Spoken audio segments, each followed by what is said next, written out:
pessoas acreditam que a única forma de falar ou pensar sobre morte é pensando da pior forma possível, seja a forma mais catastrófica ou a forma mais mórbida. E eu acho que a minha missão nessa terra é mostrar que é possível falar sobre isso de uma forma saudável, construtiva e enriquecedora. Meu nome é Ana Costa, sou psicóloga clínica e sou estudiosa, pesquisadora e professora na temática da morte. Eu fiz um vídeo uns dias atrás falando sobre o como falar sobre morte não precisa ser mórbido. Trouxe alguns exemplos ali naquele vídeo, se você quiser pausar esse aqui para assistir o outro, fica à vontade. Então, esse vídeo de hoje é para complementar o tema daquele outro vídeo que eu publiquei e propor aqui 5 formas saudáveis, construtivas e enriquecedoras de falar sobre morte. Uma das formas mais leves e otimistas que a gente tem de falar sobre morte é discutindo o legado que a gente quer deixar nesse mundo. Não só material, mas principalmente emocional.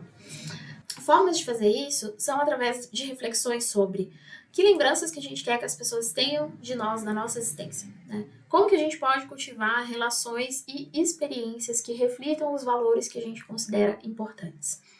Esse é o tipo de conversa que foca muito no impacto que a gente pode ter na vida das outras pessoas. Então, falar sobre morte nesse sentido é refletir sobre o tipo de vida que a gente está vivendo e como que nós gostaríamos de ser lembrados. A segunda forma saudável de falar sobre morte é planejando o futuro de uma forma serena. Discutir os nossos desejos em relação ao envelhecimento, a questões de saúde e também ao que a gente deseja que aconteça com o nosso corpo, nossos pertences, depois que a gente morre. Né? Seja falando sobre os rituais que nós gostaríamos que fossem feitos, ou sobre doação de órgãos, por exemplo, ou sobre doações dos nossos bens, como que os nossos bens vão ser distribuídos.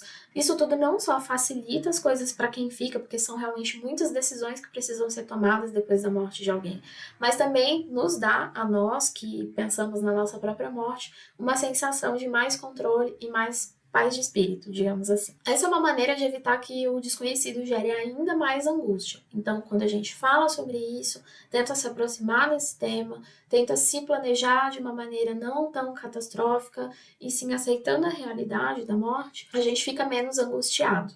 Né? Então, isso pode ser muito positivo para promover realmente um planejamento de futuro mais sereno. Outra forma saudável de falar sobre morte é através das lembranças. Celebrar e relembrar aqueles que já partiram. A gente pode e deve manter viva a memória daquelas pessoas que a gente ama e que já se foram antes da gente. Celebrando as conquistas que elas tiveram, contando suas histórias, honrando seus legados. Isso transforma a conversa sobre morte em um tributo à vida que foi vivida, em vez de apenas um lamento pelo fim. Essa, inclusive, é uma forma muito, muito saudável de passar pelo processo de luto e de vivenciar um luto que é mais saudável e que apoia a reconstrução da nossa vida depois das nossas perdas. Outra forma saudável, né, de falar sobre morte é através da reflexão da impermanência, mas como uma motivação. Aceitar a mortalidade da vida nos motiva a viver o presente com mais honestidade, mais intensidade e mais intencionalidade também.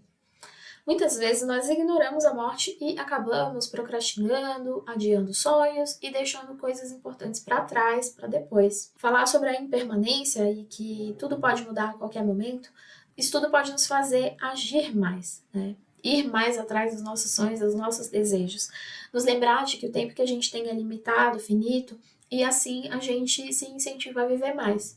Né, de forma mais autêntica com o nosso propósito.